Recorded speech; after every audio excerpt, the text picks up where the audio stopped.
When you started programming, you used the XML visualizer. The things you can do in the visualizer, you can also do in Android Studio, and a lot more. As such, Android Studio might look a little bit complicated, but to start making an application, you actually only need to know a few of the core functionalities. So really don't worry if you don't know what every single button does. I still look things up, and I sure don't know what every single button in Android Studio does. Okay, I'm going to go down here and click the Text tab. Looking at this middle part of the screen, I want you to think of this as being something similar to a document editor, such as Google Docs. In Google Docs, you open a file and you edit that file. In Android Studio, you open a project which contains many files, and you can edit any of the files within the project. If we go over here to the left-hand side, we can see all the folders and files that are inside of our project. If I go over to a folder and click it, it shows me the subfolders. If I double-click a file, it opens a tab for that file. Here's where you can edit the file, and the tabs across are for switching back and forth between different files. I'm going to go ahead and close this file that I just opened by clicking the little X up here. As you're editing things in Android Studio, it does the work of automatically saving your work.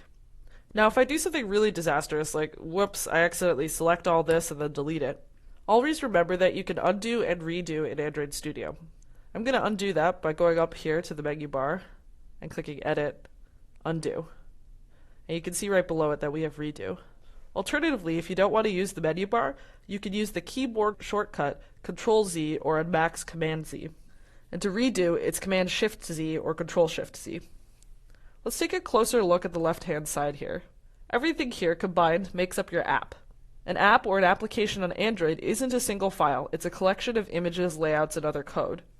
Note that if you go up here, you can select a few different ways to view the files and folders in your app.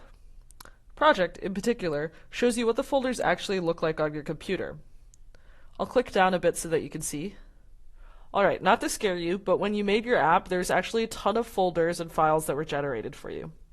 To simplify things, I usually just stick with the Android view, which is a little easier to navigate. Now back when you made your project, you chose where the project was going to be saved. If you ever forget, you can look up here at the menu bar, which reminds you where your project is saved. And if you're feeling particularly brave, you should feel free to even take a peek at what this folder structure actually looks like on your computer. For example, on a Mac machine, I could go to my home folder, and then go to Android Studio Projects, and then I see this Happy Birthday folder, and this contains all of the project files and folders for the application. So if I were to delete this folder or move this folder, it would really mess up things for Android Studio. Okay, so what we're going to be working with is the activity main.xml file. It's located in the layout folder because it contains XML that has the design or layout of your application.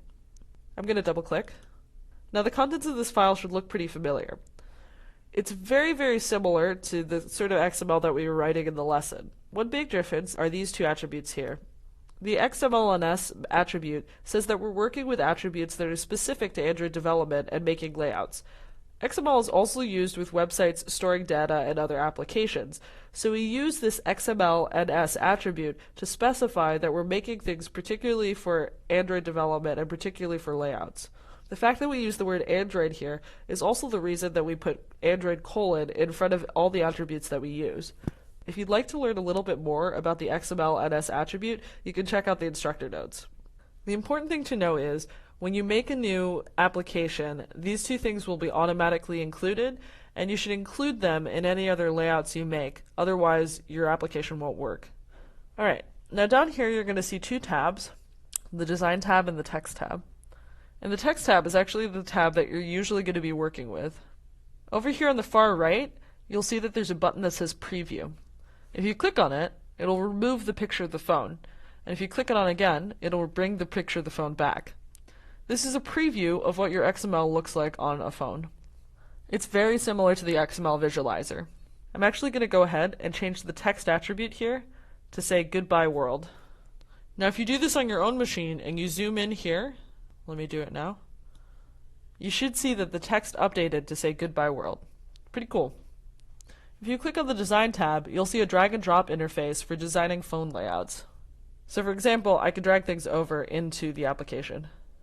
Over here, in this area called Component Tree, it's going to list all of the different views that I have.